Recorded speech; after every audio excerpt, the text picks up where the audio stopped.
Rīga vēsturiski ir bijusi ostas pilsēta, un ostai bijusi tā vieta, kas pilsētu ir padarījusi bagātu un attīstītu. Šodien mēs esam vietā, kur bija jābūt pasažieru terminālim, kas atvest uz Rīgu miljoniem turistu, bet tā vietā mēs redzam, ka nav ne kuģu, ne pilsētas pasažieru ostas infrastruktūras, ne arī turistu. Rīgas pašvaldība, gan esošā, gan visas iepriekšējās, nav darījušas neko, lai attīstītu šeit jūras turismu, lai uzņemtu viesus un parādītu viesiem mūsu skaisto Rīgu un ļautu viņiem izbaudīt tās viesmīlību. 7. jūnijā balsojiet par apvienoto sarakstu.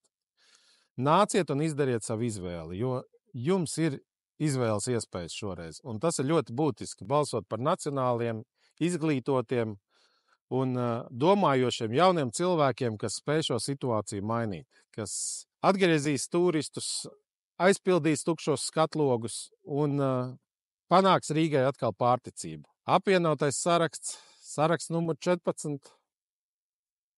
Balsojiet! 7. jūnijā balso par apvienoto sarakstu.